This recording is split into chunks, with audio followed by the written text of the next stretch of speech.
দুদিনব্যাপী মাকসুদিয়া ইশালে সওয়াব শেষ হলো শনিবার। চ্যাংরাবান্ধা হক মঞ্জিল প্রাঙ্গণে অনুষ্ঠিত এই ইশালে সওয়াব অর্থাৎ হুজুর সাহেবের মেলার এবার ছিল 41তম বর্ষ। হলদিবাড়ি হুজুর সাহেবের মতো চ্যাংরাবান্ধার এই হুজুর সাহেবের মেলাতেও স্টল করে সেখান থেকে মেলায় আসা পুণ্যার্থীদের মধ্যে পানীয় জলের বোতল এবং চকোলেট বিলি করল উত্তম অ্যান্ড ব্রাদার্স। এই স্টলে বিভিন্ন বিশিষ্ট ব্যক্তিদেরও আগমন ঘটেছিল। এই উদ্যোগের প্রশংসা করেছেন পুণ্যার্থী সহ অনেকেই। উত্তম অ্যান্ড ব্রাদার্সের কর্ণধার উত্তম সরকার অবশ্য বক্তব্য, পুণ্যার্থীদের জন্য একটু পানীয় জলের ব্যবস্থা করতে পারায় খুব ভালো লাগছে।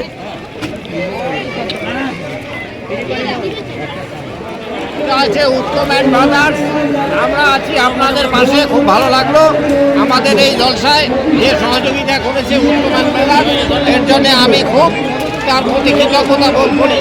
আগামীতে তিনি যেন আরও এই মানুষের পাশে থেকে সহায়তা করে এই আমি আশা রাখছি। খুব ভালো লাগলো আমার। প্রতিবারের ন্যায় এবারও তিনি সহযোগিতা করেছেন, আগামী দিনে আরও যাতে সুন্দরভাবে সহযোগিতা করতে পারে তাতে আমরা খুব মঙ্গলাকাঙ্ক্ষিতা কামনা করব। 41তম মাকসুদিয়া ইজলাস উপলক্ষে উত্তম ব্রাদার্সের পক্ষ থেকে আজকের এই পবিত্র মহফিলে বিনামূল্যে বিশুদ্ধ পানীয় জল বিতরণ করা হচ্ছে। এটা একটা মহতী উদ্যোগ, যে উদ্যোগকে আমরা পুলিশ জানাই। আমরা এর আগে কখনো দেখিনি এরকম একটা অনুষ্ঠানে। এটা অ্যাকচুয়ালি একটা ধর্মকে কেন্দ্র করে অনুষ্ঠান, কিন্তু এই অনুষ্ঠানটাতে সকল ধর্মের লোক সমানভাবে আসেন এবং তারা একে অপরের সাথে পুণ্য বিনিময় করেন। তো আজকে যেরকম একটা ওয়েদার, এরকম ওয়েদারে এই পানীয় জল বিতরণ হচ্ছে বিনামূল্যে।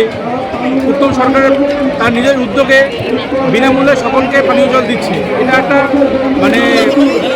অভাবনীয় একটা উদ্যোগ।